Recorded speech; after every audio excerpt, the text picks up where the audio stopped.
So evolution, does everyone know what evolution is? So it provides traffic control and traffic management services amongst other things. So we first invested in this in November 2008, a few weeks after Lehman Brothers blew up and everyone said the world was going to come to an end. We'd been talking to the founders for about 9 months. It was a very protracted process in terms of buying the business because their accountant was very against us doing the deal because he would lose a very large client for him, and so he was very opposed to the deal. We'd actually started looking at the traffic control industry back in late 2006, so it was a couple of years before we bought a business. And we actually were very close to buying, I don't know if you know this, David, but we were very close to buying Altus back in May 2007, June 2007. Altus back then was about the same size as Evolution, so it was a fragmented industry. Altus is now the number 2 player in Australia. To give you a sense of size, we're doing about 100 plus mil revenue, 120 with acquisitions. Altus is 780, 80, 90. So we got very close to buying Altus in May, June 2007. I've kept in touch with the founder and major shareholder of Altus over the years. We're actually pretty good friends. He said to me on the weekend, we spoke on the weekend, and he said to me, mate, impressed with what you guys have done at Evolution.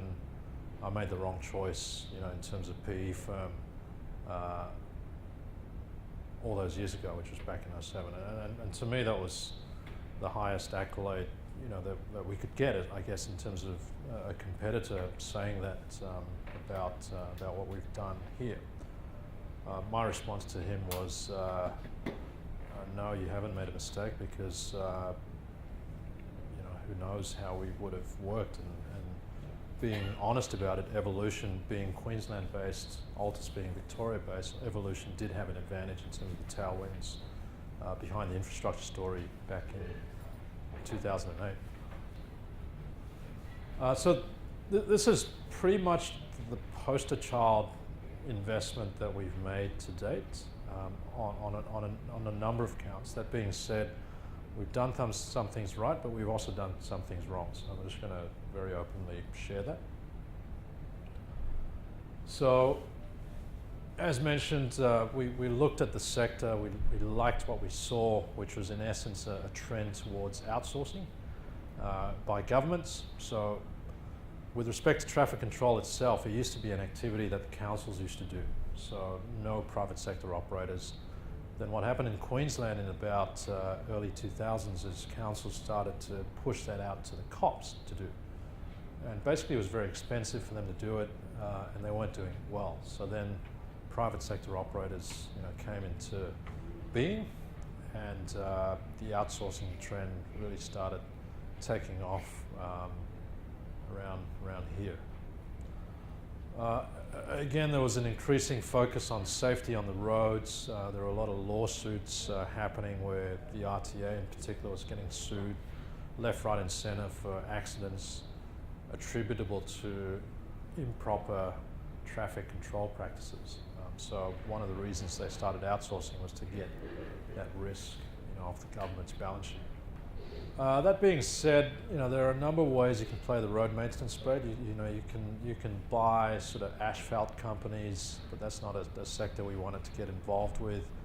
So that's people who pave the roads from time and time again. Reason being is that we didn't want to play ball there. Is that it's lumpy and it's highly dependent on projects, and it's not so much a regular sort of maintenance type activity. So we really zoned in on what we call the nuisance value niche. So, and traffic control and traffic management was one of those. Every single day there's an accident, there's a road closure, there's something to do with the road where you need traffic controllers in place. And we wanted a business that had that sort of regular ongoing maintenance income. So we started pounding the pavement. Started cold calling started immersing ourselves in the industry. I use that word very deliberately. So industry immersion is paramount in terms of what we do, and you'll see that in everything we do, we try to build an advisory board of industry experts. I must have met about 40 plus companies in that time frame, and then sort of really narrowed the funnel down to evolution. Very hard sector to research off desktop. There are no industry reports on traffic control. Biz Shrapnel didn't have anything.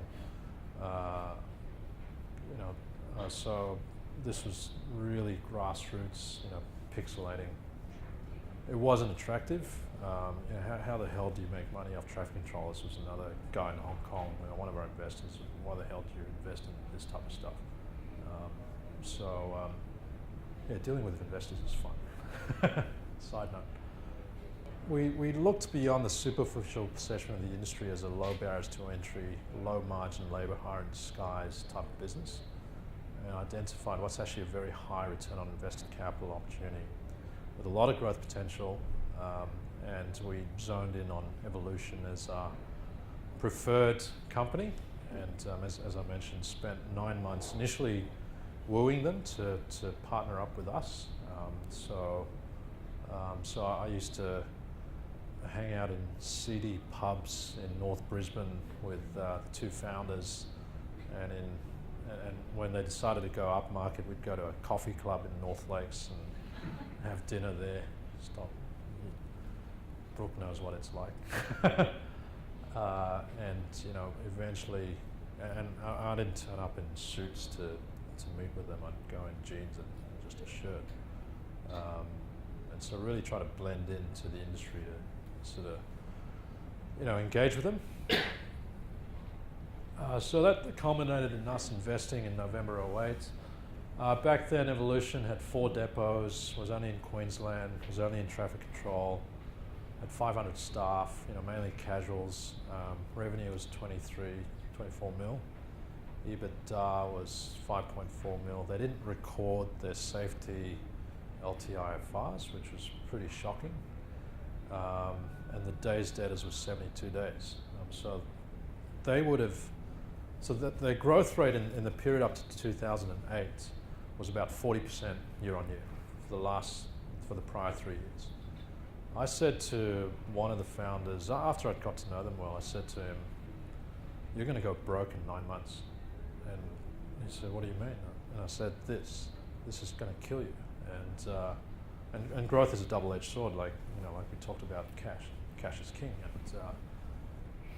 and growth is expensive. So they didn't focus on this, and they had an attitude where look after the customer first, look after the staff second, and cash, don't worry about it. And you could literally plot, and being an ex-turnaround guy, back in the early 90s, there were so many businesses where if you look at their historical profiles, 30, 40% growth rates, bang, 9 months later, dead. They just ran out of working capital. So these guys didn't understand working capital. The business was overtrading. Has everyone heard that term? When we were doing due diligence, turned up at the depot in Virginia one day, and I got a call from Peter, one of the founders, saying, "Mate, I'm sorry, but no one's in today." Even the whole accounting team was on the roads doing traffic control. So that they were just, taking on way too much work and not understanding the cash flow dynamics well at all.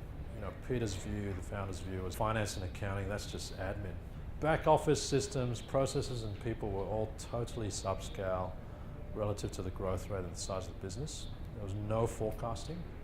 There's no corporate governance in place. They didn't do monthly reports. They didn't do any budgeting. No staff incentive plans, no share ownership plans. Very command and control, which was good in a way because it's very disciplined, and you need that for this type of industry. And there was no safety tracking, even though they had very, very good processes. So that was actually very easy to implement ultimately. So Evolution's got 16 depots. It's in Queensland, New South Wales, Victoria, South Australia, WA, also in Northern Territory now, and as of 2 weeks ago, New Zealand. Through acquisition, we've expanded into New Zealand. 1,400 plus staff. It's involved in all these businesses, so these are tangential businesses which are related to traffic control. Revenues last year, about a five-fold increase over 6-7 years. Safety, very good stats relative to the industry. Days debtors down at 52, which is far more palatable, and has been down as low as 45. So today it runs very much like a listed company. Weekly KPI dashboards, monthly board reports, corporate governance policies in place, safety reportings, and cultures now in place. We've got a strong management team with the founders having retired and exited stage left over the last 3 years. CEO and CFO and now COO on board. Systems, processes and procedures future-proofed. Staff incentive plans in place. That being said, as I'll talk to you about shortly, we're probably going through the toughest phase of our investment period with evolution at the moment. So going back to 2009, so we closed the deal in November 2008, and we started a strategy planning session with them in Jan 2009, and this is what we came up with: to diversify the service offering, expand the depot network, not rocket science, improve OH&S tracking, revenue targets. So these were the revenue targets to achieve by 2014. I've still got that piece of paper that we all agreed. And it was very pleasing to have hit that, or we beat it actually, as at the end of 14. And debtor day target of 55, and we achieved that too. So, in fact, all these elements were achieved in less than 5 years. Equity valuation, that's really stepped up. We bought in at about 17, 18 mil.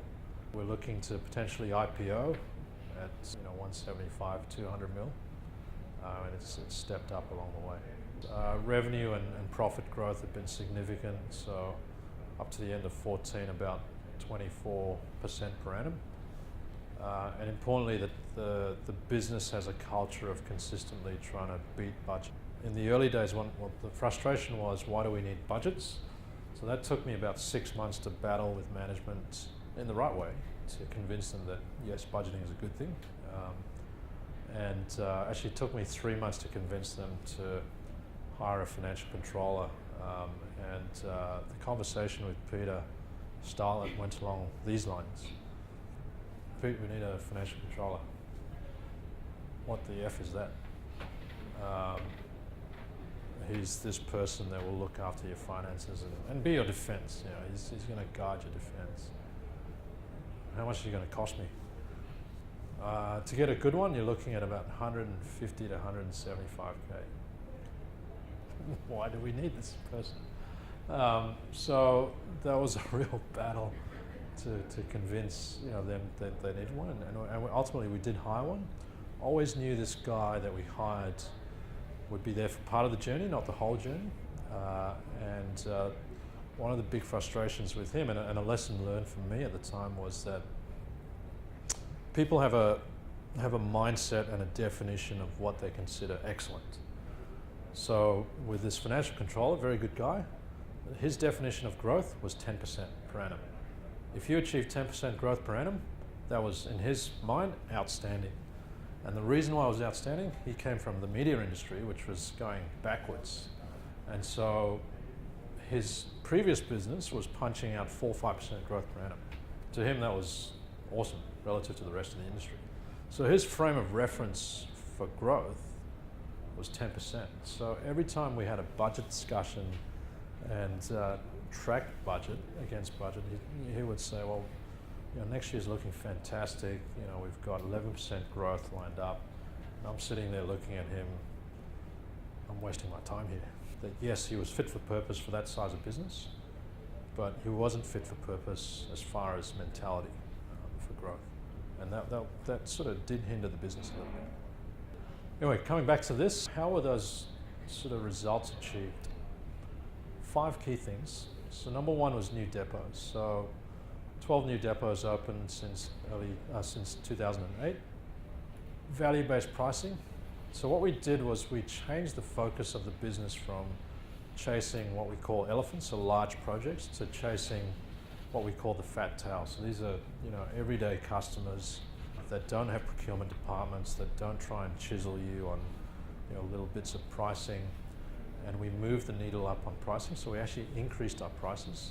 And we replaced cost plus pricing, which is the very traditional way of pricing anything, to a value-based pricing approach, which is a whole, that's a whole separate study in and of itself. So I don't propose to go through that today. And this was underpinned by a customer segmentation analysis that we did, which took a lot of time, a lot of work, but enabled us to roll this out. So just to give you a sense, the EBIT margins for Evolution as a result of this initiative alone went from 14% to about 18% in the space of 15 months. So big impact, because obviously with pricing, it goes straight to the bottom line. We also changed the approach to mix management, so focus on getting the right jobs and margins as opposed to going for winning all jobs. So the secret sauce in traffic control is this. So you have, on average, 2 people and 1 ute. That's a typical crew on a traffic control job. On the people, you don't make much money. It's maybe 8% margin. On the utes, you make a lot of money. It's 45% margin. And that's because by law, you need to have the utes there.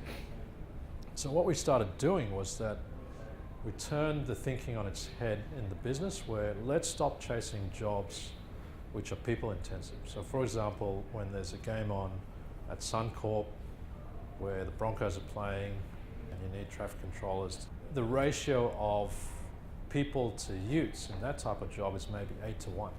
So your profitability is obviously a lot lower. Whereas a job that only needs 1 person and say 1 ute is far more profitable.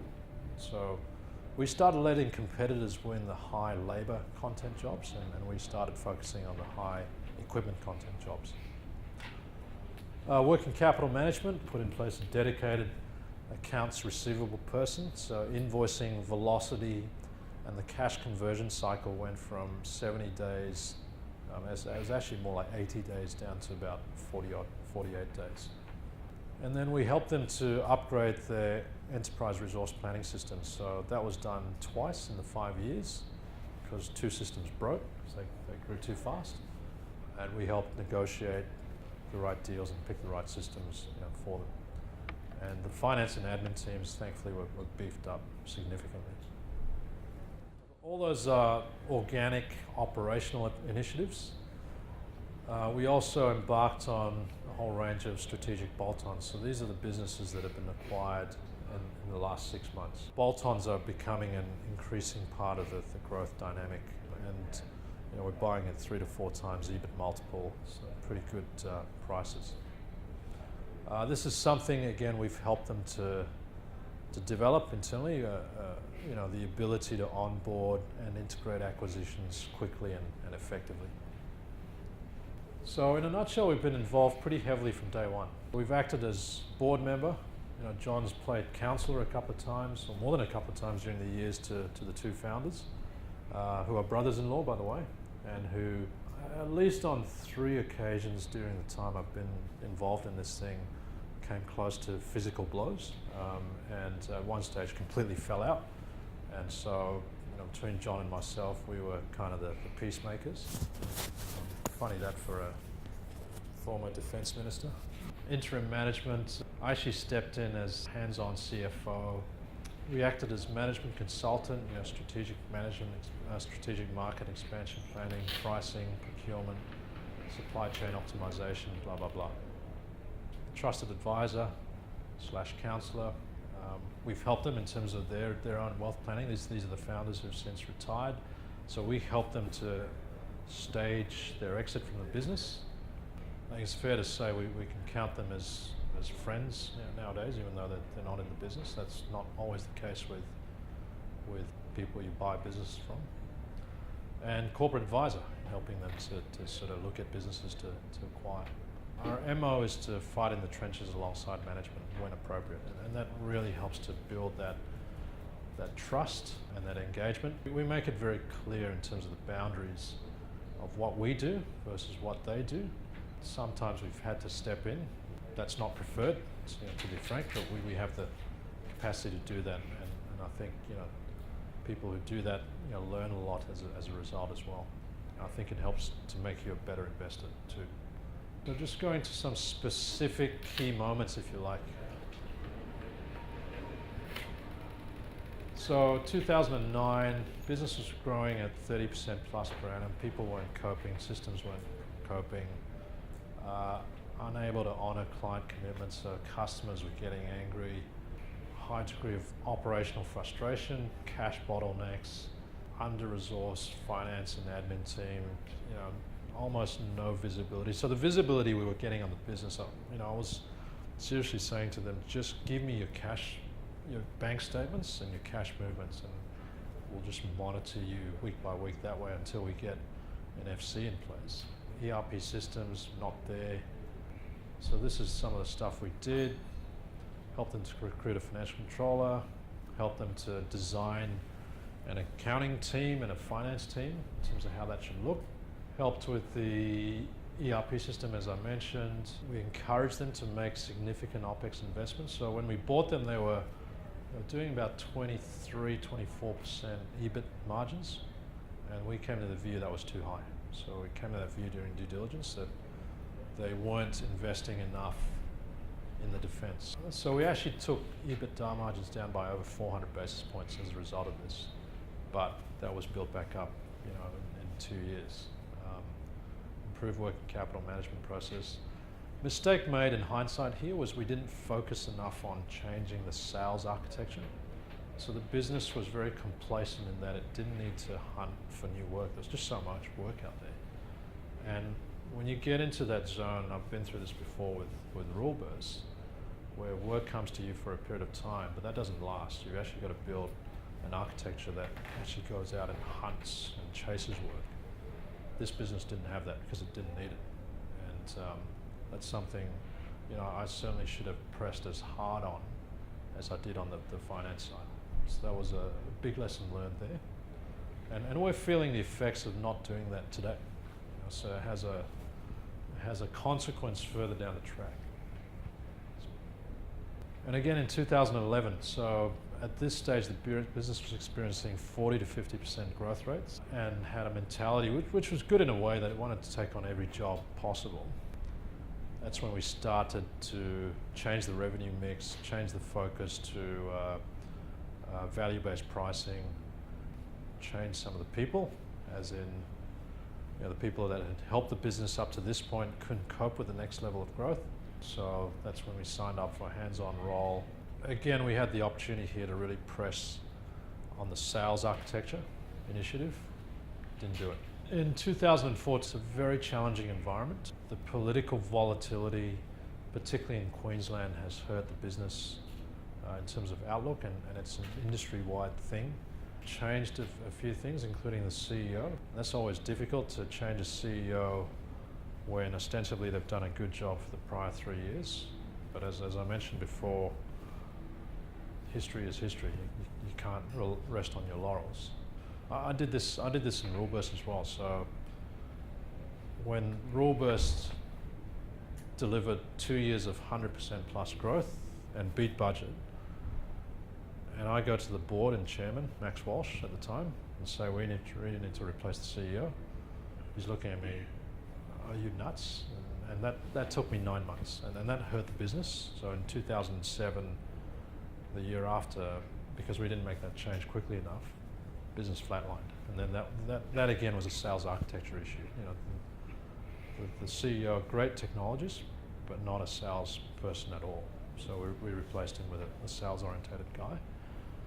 Same thing here, that again, we probably should have driven that sales architecture dynamic a lot quicker. That's what the impact of us investing, so margins went down 400 bips, step back up, kind of flat here, probably going to taper off a little bit the next year as we toggle that mix of margin versus revenue growth. Importantly, it's delivered return on invested capital above 45%. So in terms of the cash conversion and cash velocity, it's actually a very good business in that regard. So these are the key moments in terms of the two founders. So Peter and David Peter told me in December 2010 he wanted to retire. Again, a difficult process in terms of convincing him that we needed a CEO, and eventually got them to embrace Peter very reluctantly so. In April 2011, that's when the former CFO resigned and we stepped in. A new CFO in June 2012. The other founder, David, decided to step back from day to day. So the dynamic here, back in 2010, Peter and David fell out. So we had to work through that, exit Peter whilst keeping David engaged. Here, David and Peter were friends again, but David fell out with Paul, the CEO. So, then in August, had a dinner with Paul, had a good chat, decided time to exit stage left for him. And Steve, the former CFO, we stepped into the role of CEO. We helped the founders exit their investment progressively over basically 3 phases. So they took 60% off the table in November 2008. Peter took most of his 20% residual off in December 2010. David in June 2013. And along the way, they were able to do it at successively higher valuations. So they're pretty happy as far as the experience they've had. And now we're assisting Evolution with its IPO plans whilst battling headwinds. To sum up, this is a combination of investing. So in essence, we bought well with this business in terms of the price we paid, and we've operated well as well. And thus far, we're achieving pretty high returns off the back of it, despite the challenges in the market at the moment. A couple of references from the founders. Good experience overall. Mistakes made along the way with people, with sales, but did a few things I think appropriately. As and when we buy businesses, this is I guess what we want to achieve. In a way, we've actually redefined this industry because it was very fragmented. Now I'm getting calls from the CEO of competitors wanting to talk about, okay, do we merge or what do we do here? So we've helped define that. It's totally a collaborative team effort. My view is there's always an element of luck. You always need that, but then you kind of make your own luck as well by being persistent and by working hard in a nutshell. I think we got this one right at the outset because we picked a sector with tailwinds at a time when people didn't think there were tailwinds, and at a time there was actually a listed company called Traffic Technologies that was a disaster. So when we first invested in this, people were asking, in fact, every single investment we've made, people have asked, what the hell are you doing? So I think we got the investment thesis right, and we talk about wanting to find sectors with tailwind drivers. And it's nice when you find a sector with tailwind drivers that no one else thinks there's tailwind drivers, because operationally you can see things to re-engineer, or where the sector's been through a tough patch. So I think the codification is, number one, picking the right sector with tailwinds. Number two, picking the right companies, getting the management team right, and that's not just a one-off decision. That's a constant. 4 is being persistent in terms of overcoming challenges, and then 5 is sort of knowing the right time to let go. Sorry, the other mistake, and I say this to our investors all the time with this, is that this is an unlisted public company. So the issue with that is we've got 1,200 shareholders in this thing, and because there's a lot of Dixon money in this, and they've done very well. But as far as investor relations and shareholder management, it's an absolute nightmare. So investors can call me up anytime and ask, hey Kevin, what's happening with Evolution, blah blah blah, and you don't have that filter that you do with a listed company where you say, I'm sorry, I can't talk. And, we're under a continuous disclosure regime anyway, so anything that I can share with you is already public. Whereas with this one, it's just bombardment.